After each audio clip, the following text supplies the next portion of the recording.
¿Cómo les va? Soy Víctor Guita, estamos en Conversaciones y hoy nos visita Fernando Savater. Fernando, bienvenido. ¿Qué tal?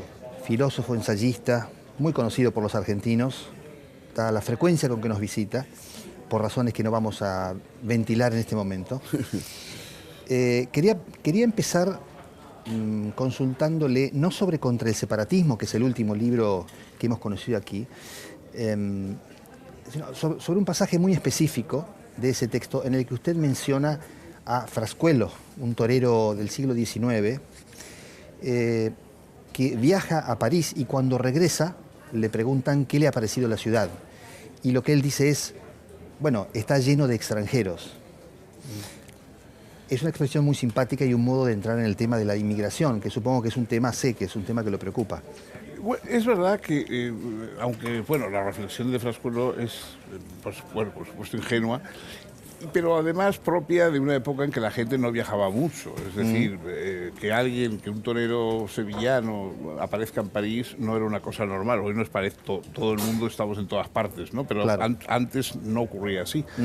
Y es verdad que incluso a los que viajamos mucho, por lo menos al comienzo, siempre nos sorprende ver la cantidad de gente extranjera que hay en el extranjero. Es decir, la condición de no ser, digamos, de nuestro grupo, de nuestro clan, etcétera, siempre la consideramos como una anomalía y nos extraña el ver que hay lugares en que esa anomalía es lo normal, lo vulgar, lo corriente. De modo que la extrañeza ante el otro, claro, luego, por supuesto, al poco que uno viaja, etcétera, pues terminas pensando que, bueno, que la gente se parece en todas partes mucho, ¿no? Y que los problemas y las ambiciones y los temores de la gente son los mismos. Pero es verdad que el hecho, por ejemplo, de que se hablen otras lenguas y de que haya otros horarios a la hora de la comida, y etcétera, pues bueno, eso a todos, por ingenuo que sea, nos ha chocado en algún momento, ¿no? Usted en el libro se mete con el tema del separatismo, es un panfleto, creo que usted mismo lo designa, lo nombra de esa manera, pero hace una distinción temprana entre separatismo y nacionalismo. Me gustaría que amplíe un poco esa idea. El nacionalismo, es decir, tiene grados, digamos, tiene temperaturas diferentes, ¿no? Yo supongo, doy por hecho que más o menos todos tenemos un nivel de separatismo leve, ¿no? De nacionalismo leve, ¿no? En el sentido de que, bueno, de que somos todos muy apegados a lo nuestro, sobre todo en las cosas que conocemos más próximas, el equipo de fútbol, el plato típico de nuestra región, el paisaje de nuestro lugar, las coordenadas más próximas, pues yo creo que son... Eso, digamos, todos estamos muy apegados a lo nuestro y en caso de poder elegirlo, pues preferimos a los nuestros frente a los demás. Pero claro, todo esto lo que pasa es que puede ir subiendo de temperatura y convertirse en algo excluyente, persecutorio, peligroso. Y en último término, el separatismo convierte ese nacionalismo en la forma de disgregar los estados.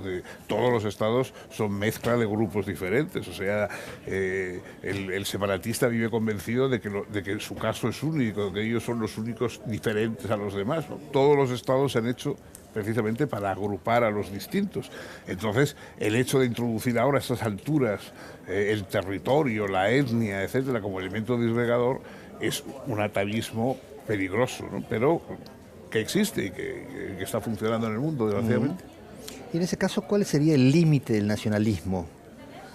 Hombre, yo creo que el límite del nacionalismo es el momento en que verdaderamente uno está dispuesto a perjudicar a otros por no considerarlos parte de su grupo.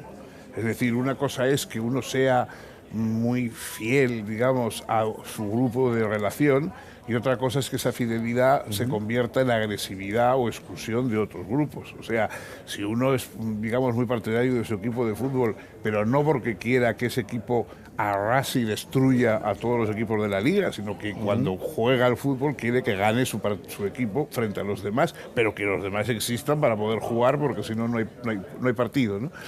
Eso no es malo. Lo malo sería que uno apoyara a un grupo en contra, digamos, del propio juego que llevan todos los grupos entre sí. Hay una idea muy hermosa que usted le adjudica, bueno, así debe ser a Plutarco, y es que uno es extranjero en el mismo momento en que nace, ¿no? Que uno Claro, nace extranjero. todos nacemos y venimos de un país extranjero. O sea, es decir, nacer, los niños son todos grandes forasteros, ¿no? Un recién nacido es el forastero por excelencia, el que, para empezar, porque viene de no se sabe dónde, ¿no? Y es verdaderamente el verdadero gran forastero. Y todos necesitamos, cuando llegamos al mundo, amigos que nos quieran, que nos protejan, que nos eduquen, que nos acompañen. Eso hay que hacerlo también a los otros extranjeros, a los extranjeros adultos, ¿no?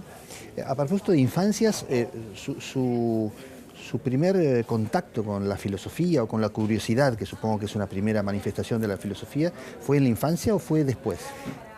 A mí lo que me ha gustado siempre es la literatura, ¿no? Es un gran lector, por otra sí, parte.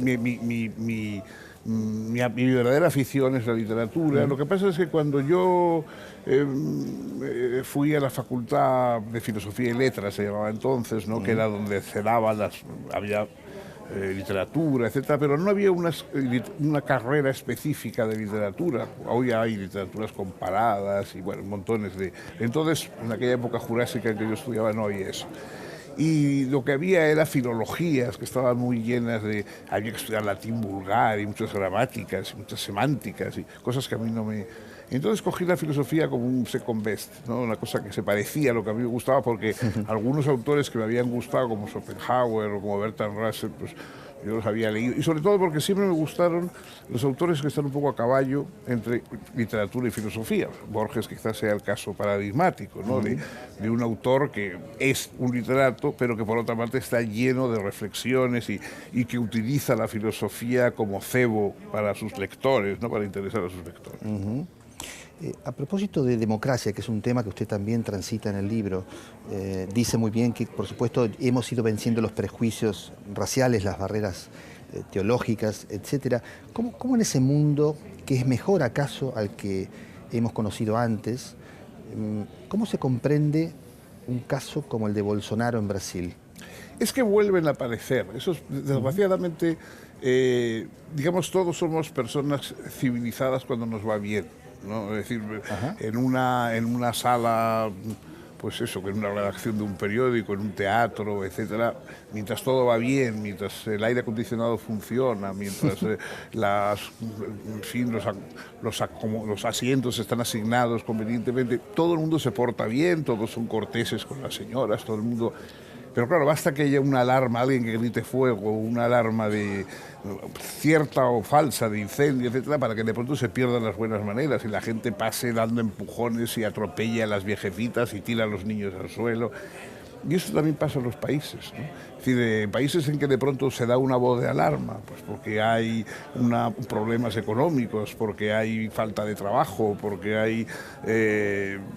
cualquier otra situación, digamos, de escasez o de estrés social, inmediatamente se vuelve a buscar otra vez archivo expiatorio, o sea, a las personas sobre las que descargar nuestra indignación, ¿no? Nunca nadie va a decir, bueno, la culpa la tenemos los que quizá pues, no hemos sabido elegir bien a otros políticos o no renunciamos a algunos privilegios en épocas de crisis para que todos tengamos más. No, eso nadie va a aceptar eso.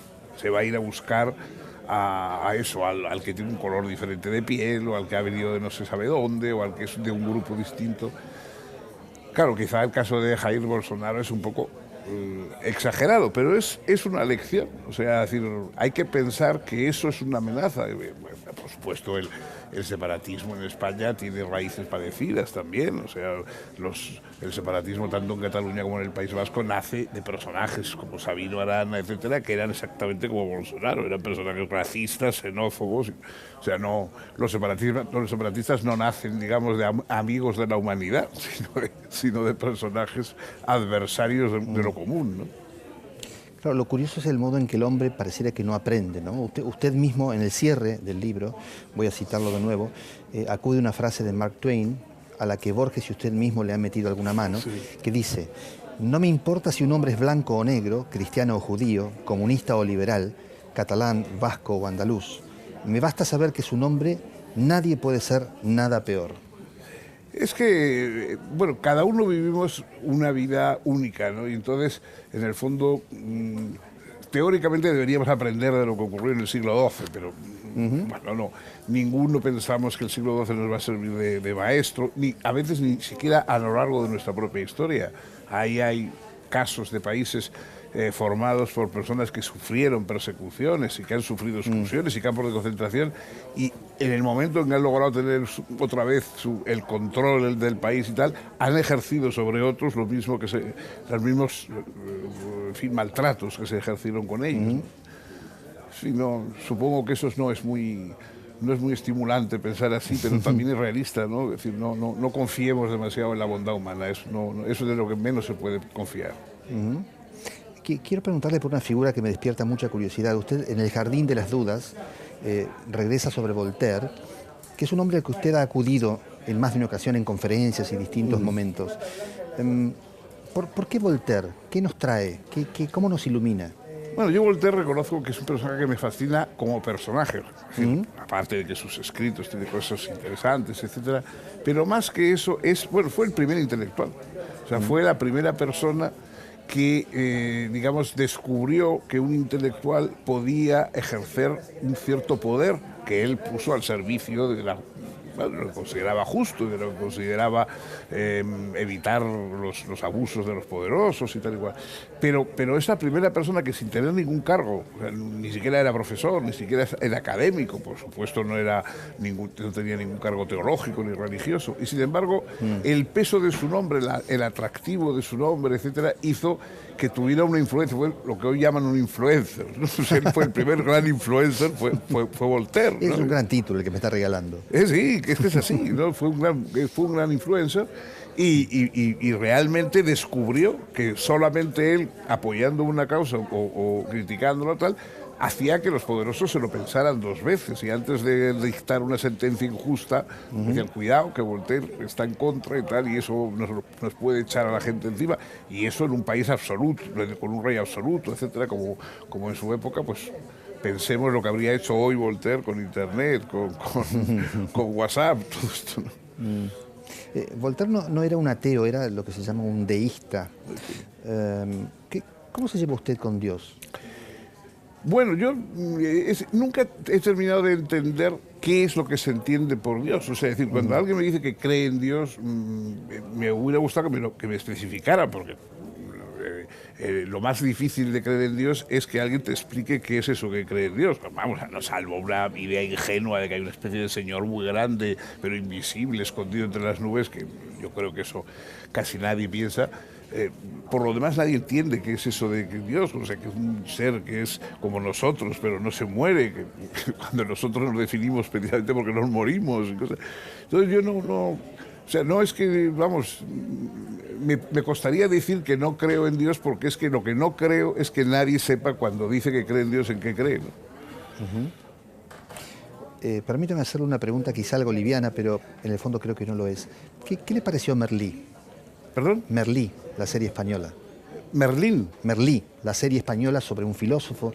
No la vi. No, yo soy poco de series. Veo muchas películas y me gusta mucho, pero quizá por un poco porque llevo una vida, o he llevado antes, bueno, ahora ya no, pero he llevado antes una vida bastante errante y de idas y venidas y tal. Entonces las series se avenían mal a mi estructura. Entonces me gusta mucho el cine, veo muchas películas, pero tengo poca paciencia. Bueno, vi por supuesto el ala oeste de la Casa Blanca y algunas series que me han gustado mucho, pero las dos o tres, digamos, más señeras. Lo demás no. Las series españolas la verdad es que tampoco las he seguido, ¿no? Lo que sí sé que leyó y quiero consultarlo sobre esto es Patria, la novela de Fernando Aramburu. Sí, por supuesto, sí. Bueno, yo he seguido todas las novelas de Fernando Aramburu, es de mi patria chica, es de mi misma ciudad, y hemos conocido los mismos ambientes y hemos jugado en los mismos parques, etcétera. Él tiene un libro absolutamente admirable de cuentos, se llama Los peces de la amargura, que yo creo que sigue siendo, a mi juicio, su obra insuperable. Pero luego ha escrito esta novela que ha tenido un gran éxito y sobre todo a mucha gente le ha revelado un poco lo que pasaba en el País Vasco. Es un poco, en fin, doloroso para los que hemos estado allí intentando hacer oír lo que ocurría, que hasta que años después no haya habido una novela que desde luego está escrita con mucho talento y mucha habilidad, pero que hasta entonces no se hubiera enterado de lo que pasaba, que ya era la época de enterarse, ¿no? Pero en fin, me alegro mucho de que esa novela haya abierto mucho los ojos, ¿no? ¿Qué estás leyendo ahora, Fernando? Bueno, en este momento me he traído el último libro de Ricardo Piglia. Sí, los casos del inspector o el comisario Croce, ¿no? Que son una especie de pequeños relatos policíacos de Piglia, ya escritos cuando estaba muy avanzada la enfermedad, etcétera. Y bueno, eso es lo que voy leyendo. Me gusta, siempre que viajo un poco, me gusta leer algo que tenga un poco que ver con el Que lo lleve un poco antes, eso que lo que prepare para el viaje. Eso es. ¿Y mantiene un vínculo especial con la literatura argentina o no especialmente? Es que, bueno, yo literatura argentina lo he leído siempre como, en fin, es decir, aquella broma famosa de Borges cuando le preguntaban sobre la filosofía argentina y decir, bueno, eso como una equitación protestante, ¿no? No me parece que... Yo la literatura es la literatura, ¿no? Y los autores literarios, pues me interesan los autores como tales, ¿no? En fin, rara vez busco una ubicación así... Pero a veces, bueno, sí, por la ambientación, etcétera, pero claro, es que he leído tantos autores argentinos que no sabría... No lo noto, cuando paso de esa literatura castellana, española a la argentina, pues no noto ningún temblor especial, ¿no? Voy a traicionarlo. Hace un momento me contó, un poco en broma seguramente, que el motivo central por el que ha venido tanto a la Argentina eran los caballos, ¿no? Es un gran aficionado a las carreras. ¿Qué encuentra en las carreras? ¿Qué hay allí que lo Es curioso, seduce? yo siempre, muchas veces me han preguntado eso mismo, ¿no? ¿Qué busca usted cuando yo era filósofo, digamos, practicante? ¿Qué busca usted? ¿Qué busca un filósofo en la carrera de caballos? Pero es una pregunta que nadie le hace cuando un escritor dice que le gusta el fútbol. O sea, si un señor, que hay tantos, yo conozco tantos amigos y colegas escritores que le gusta el fútbol, nadie le pregunta, ¿y qué busca usted cuando va al campo de fútbol? Todo el mundo da por hecho que va al campo de fútbol a ver el partido y que le gusta y que se divierte. Bueno, pues los carreras de caballos son exactamente igual. O sea, todos los juegos, evidentemente, se convierten en metáforas de la vida humana, ¿no? O sea, uno puede ponerse así un poco filosófico y decir que en el fondo todos somos pues como un jinete al cual tiene que correr una carrera. Uno no ha podido ni establecer qué distancia va a ser la carrera, ni qué peso va a llevar su caballo, ni con qué competidores va a correr, pero tiene que hacerlo lo mejor posible hasta el final, ¿no? Bueno, todos podemos buscar metáforas así en todo. Es decir, cualquier juego es una metáfora de la vida humana, eso es evidente. Pero bueno, yo no voy a decir que vaya buscando eso. Yo voy buscando las carreras, me gustan mucho, me divierten. Mi padre era muy aficionado, yo desde los 5 años estoy yendo a los caballos y bueno, voy por puro hedonismo y por pura diversión. No busco una justificación metafísica de nada. Permítame preguntarle esto con todo el cuidado que merece el tema. Hace 3 años murió su mujer. Sí. Y usted decidió no escribir más, o por lo menos no hacerlo de la misma manera. ¿Por qué tomó esa decisión? Ella era mi lectora. Ella era... Es decir, yo escribía casi todo pues para que ella me leyera, ¿no? Y para que le gustara. Yo no he aspirado nunca al premio Nobel ni a nada de esas cosas. Pero una sonrisa suya que me dijera, oye, esto está muy bien, para mí ya era el premio mayor, ¿no? Y entonces yo eso es lo que buscaba. Y ahora, bueno, digamos, es como una planta que se seca, ya no... Ahora estoy como... En fin, no ceso pues, de añorarla y de pensar en ella y de recordar tantas cosas. Estoy haciendo con mucho esfuerzo y mucho dolor también, para decir otra cosa. Estoy haciendo una especie de memorias de amor, ¿no? Un libro que trata de mi relación con ella y de lo que pasamos juntos. No sé cómo saldrá porque es un libro completamente distinto de lo que yo he hecho en otras ocasiones, ¿no? Yo más bien he escrito he procurado escribir una literatura tónica que ayudara a vivir, que ayudara a luchar contra las cosas que están mal, cosas por el estilo, ¿no? Este es un libro que no es tónico, que es más bien un poco agónico. Y no sé, estoy escribiendo a contraestilo, ¿no? En contra de mi estilo habitual, pero bueno, al menos me sirve como una especie de pequeño exutorio para no quedarme dentro de todas esas cosas que me torturan. Y a ver si me regala esto, solamente un pequeño anticipo de ese libro que conoceremos alguna vez. ¿Cómo la conoció y qué lo enamoró de esa mujer? Bueno, eso es difícil. Bueno, yo conocerla la conocí como alumna, ¿no? Era mi alumna, o sea que fue bastante convencional. Yo me fui a San Sebastián a dar clase y yo estaba entre clase y clase. Yo tenía, como era una facultad pequeña y yo tenía muchos alumnos, porque mi asignatura era común a todos los cursos, tenía que repetir cada mañana 3 veces en la misma clase. Es una cosa bastante agobiante, porque además procuraba decir lo mismo, porque si no, la semana siguiente tenía un decalaje. Entonces procuraba mantener. Y bueno, y entre clase y clase, pues iba al bar. Entonces el mundo no era tan puritano como ahora, y uno podía beberse un vino entre clase y clase y tal. Y yo aprovechaba esa ocasión y me iba ahí al bar. Y entonces se me acercó una chica que era muy guapa. Y me dijo, oye, esto en tu clase y tal. No me ha gustado nada, me ha parecido muy mal. Bueno, y así, 35 años vivimos juntos a partir de ese momento. El por qué, bueno, Montaigne, cuando tiene que explicar por qué se hizo amigo de Etienne de la Boétie y fueron tan amigos durante 3 años y tal, dices, porque él era él y porque yo era yo. Y por eso se hicieron amigos. Bueno, quizás sirva también para mi caso. Bueno, un placer recibirlo. Muchas gracias. Encantado. Muchas gracias.